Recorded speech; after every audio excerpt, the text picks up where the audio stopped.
Police seizes sacks of suspected narcotic substances and survives mob attack in another instance. A team of policemen from the Bakwai Police District under the Ashanti Region have arrested a driver at Tampuri Akanyani, aged 50 years, for transporting 9 nylon sacks of substances suspected to be Indian hemp. The police arrested the suspect on 26 January 2026 whilst performing their routine snap check duties at Ashanti snap checkpoint along the Kwai Aputoja Road. Live on Zimbo TV Gh News in our studio here at Abala Junction, I am Peter Nate Agboyome. Let's settle for our news in our studios today, and the first one has to do with the Ghana Journalists Association President Albert Dumfuo stating on the attack on the Class FM journalist, saying, to date, the Fire Service Administration has failed to publicly brief the nation on the status of its internal investigations into this shameful incident. Update on attack on Class FM journalist Samuel Ado. The GJ acknowledges and welcomes the relieving statement and position by His Excellency President John Dramani Mahama on the interdiction of the Ghana National Fire Service officers involved in the assault on Mr. Samuel Ado.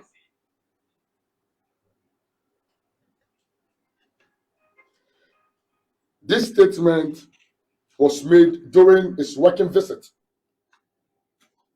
to GBC, Ghana Broadcasting Corporation, and selected state media houses. We want to thank the President profusely for his swift intervention and for reassuring journalists and the Ghanaian public of his commitment to protecting media practitioners in the discharge of their constitutional duties. Mind you, he is a proud, full member of the association. While we know this important step, the GJ remains deeply concerned by the deafening silence of the leadership of the Ghana National Fire Service. To date, the Fire Service Administration has failed to publicly brief the nation on the status of its internal investigation into this shameful incident. Accordingly, the GJ hereby entreats the Ghana National Fire Service Administration to come out publicly with the findings of its investigations, the specific actions taken against the officers involved, and the institutional measures being put in place to prevent future attacks on journalists. Any further silence will be interpreted as complicity and an attempt to shield wrongdoing. We also re-echo our demand for the removal of the PRO of the Ghana National Fire Service from the position, because our interactions with him on the case show that he is unfit, unprofessional to be in charge of communication for the Ghana National Fire Service. The GJ reiterates its call on the Inspector General of Police IGP to thoroughly investigate and cause the prosecution of all personnel involved in this criminal act. We stress that internal disciplinary measures alone are insufficient. This is a criminal matter that must be tested in a court of law to serve as a clear deterrent.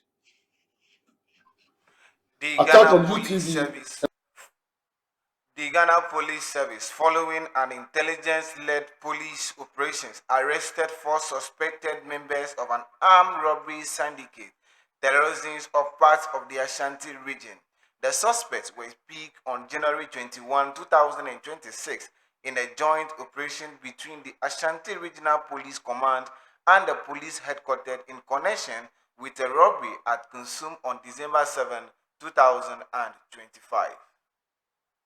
The Ashanti Regional Police Command wishes to brief the general public on the arrest of 4 suspected armed robbers in connection with robbery incident that occurred at Kunsum on 7th December 2025.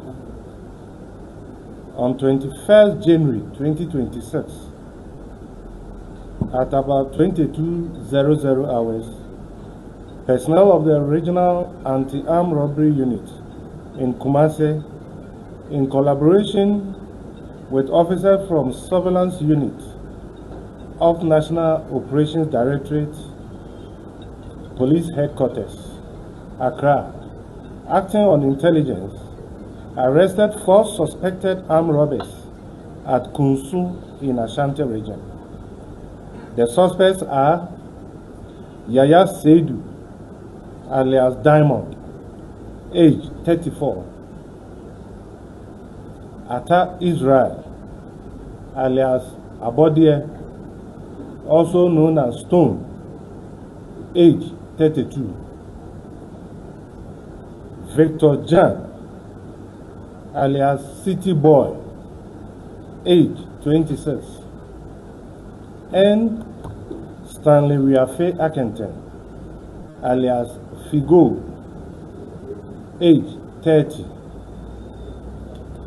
Police investigations indicate that the suspects are members of a criminal syndicate responsible for a series of robbery and stealing cases at Kunsum and its environs.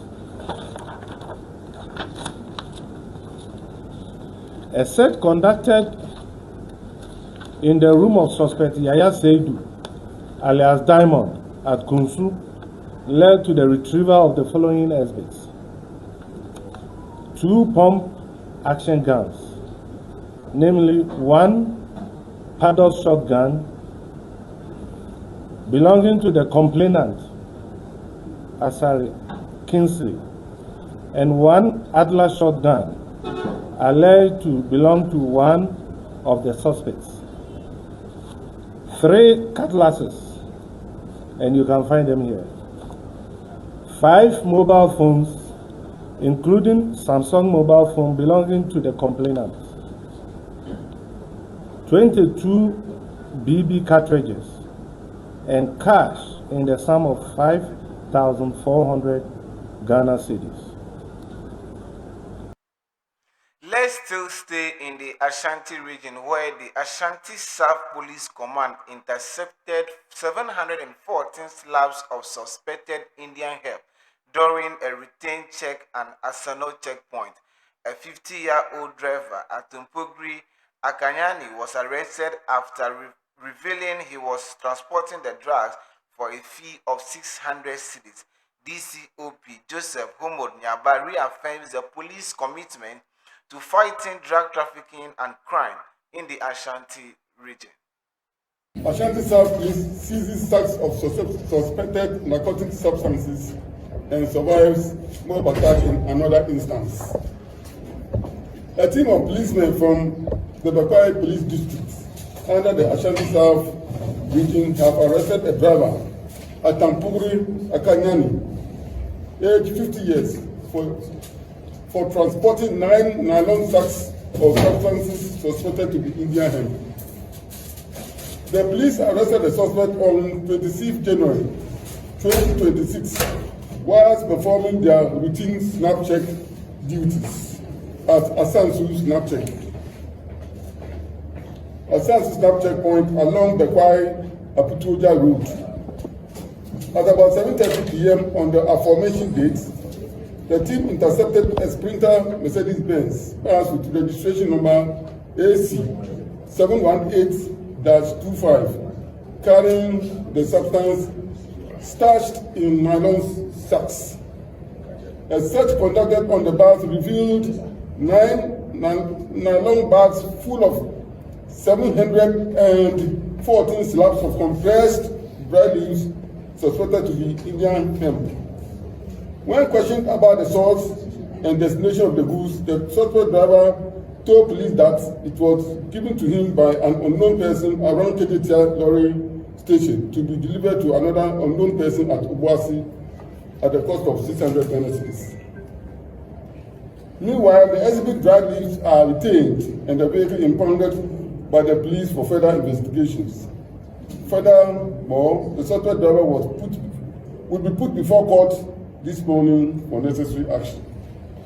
In another development, a police patrol team from Narcotics District Command was on Friday, 23rd of January 2026, attacked by a mob numbering about 100 persons at deporting school in the Amasi Central District. The team of 4 policemen who were on their daily routine patrol in the area came across a 15-year-old boy wielding a pump-action gun. The police officers questioned the boy about the ownership of the weapon, seized it and asked him to go and tell the owner to produce the documents covering the weapon. However, while the patrol team was returning from its duties, it was accosted by a mob made up of the youth, numbering about 100, wielding cutlasses, cudgels, and then firearms. The mob, which had blocked the road, pounced on the police and attacked them. In the ensuing confrontation, one of the assailants managed to snatch an AK-47 assault rifle from a police officer and took to his heels. The police exhibiting utmost professionalism in line with their rules of engagement managed to shoot into the running mob, hitting their target. The suspect weapon snatcher was disabled, but unfortunately he lost his life in the process. Consequently, the rifle was successfully recovered. Another suspect, Alex Kudedu, 23 years, and a native of Dominancy in the Central Region, also sustained injury but managed to escape with it. He was later arrested at Greenfield Hospital at Sefi Lekwa, Western North Region, where he had reported for medical attention. He has since been charged with assault on a public officer and routing. Furthermore, investigations indicate that the suspect who snatched the police rifle and lost his life in the process was called Jacob Batan, 22 years from Upper West Region, but resident in Dominancy in the Central Region. Once again, the Ashanti Regional Police Command wishes to sound a note of caution to public against attacks on police officers, as any such acts will be met with equal force, and also warn the criminals that their jurisdiction remains a no-go area to criminals who intend to ply their nefarious trade here. Thank you.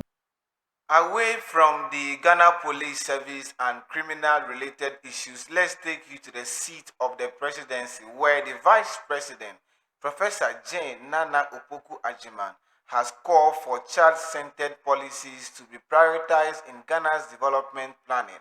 She acknowledged progress in welfare, including high vaccination coverage and improved school enrollment, but warned that challenges persist, noting that over 60,000 children live and work on the streets.